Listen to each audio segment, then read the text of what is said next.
Halo Lenizen, kali ini aku lagi berada di workshop pengembangan UAV di PT Line Industri Persero. Dan kali ini aku lagi bersama salah satu engineer dari PT Line Industri Persero. Boleh diperkenalkan diri terlebih dahulu? Terima kasih atas kesempatan yang diberikan Mbak Siska. Saya engineer PT Line, nama saya Ari Angga Rohim. Saya sistem engineer dari PT Line. Sekarang saya ditugaskan untuk mengembangkan produk-produk UAV di PT Line, baik itu dari sistem maupun UAV secara keseluruhan. Jadi Mas Ari, beberapa waktu lalu aku memang sempat melihat konten-konten yang membahas tentang AUTAX. Jadi aku penasaran nih, apa sih bedanya AUTAX 1, 2, dan 3? Boleh tolong dijelaskan? Betul sekali, jadi kemarin sempat saya utarakan bahwa ada beberapa versi dari sistem pengendali drone kita yang kita beri nama AUTAX. Total ada 3 versi, ya, mungkin saya jelaskan dari versi pertama dulu. Ini adalah versi pertama ya. Versi pertama merupakan versi proof of concept ya, proof of concept dari AUTAX, di mana dia kita kembangkan dari nol, dari awal, tapi masih secara simulasi kita lakukan tesnya. Jadi belum terbang, tapi terbang di simulasi seperti itu. Oke, jadi simulasi gitu ya, ya, untuk simulasi. Kemudian yang kedua, setelah dari versi 1, kita di tahun-tahun berikutnya kita mengembangkan versi 2. Di mana versi 2 ini kita lakukan miniaturisasi, atau dari yang besar seperti ini menjadi jadi lebih kecil, dan juga kita coba proofkan untuk bisa diterbangkan. Jadi ini yang versi 2 yang untuk pertama kalinya AUTAX ini bisa menerbangkan UAV betulan.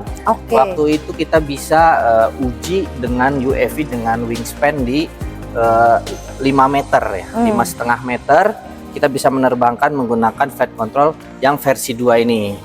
Cuman dirasa ketika kita lihat versi 2 ini masih agak besar dimensinya ya, sehingga kita ingin kembali meminiaturisasi ya menjadi versi yang lebih kecil, versi 3. Kenapa kita coba miniaturisasi? Karena tren drone-drone yang dikembangkan saat ini itu banyak juga drone-drone yang ukurannya kecil. Betul.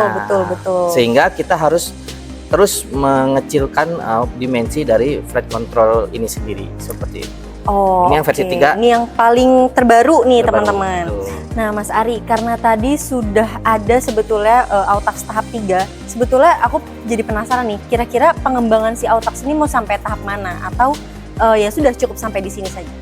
Ya baik, bagus sekali pertanyaannya. Jadi memang AUTAX versi 3 ini bukan yang terakhir. Jadi kita akan terus mengembangkan AUTAX ini ke pengembangan berikutnya. Jadi salah satu keuntungan yang kita mengembangkan produk sendiri dalam hal kendali ini adalah kita memiliki fleksibilitas dalam pengembangan varian-varian drone lainnya.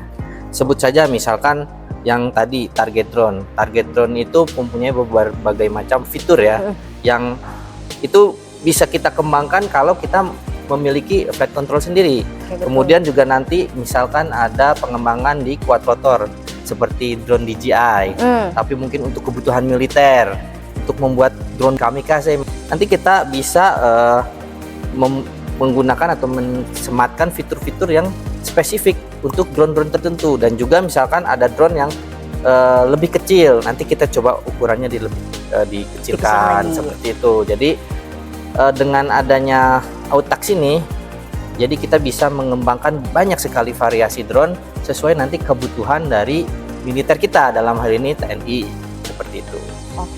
Itu dia penjelasan dari engineer kita. Mari bersama kita dukung karya anak bangsa demi kemandirian industri pertahanan Indonesia.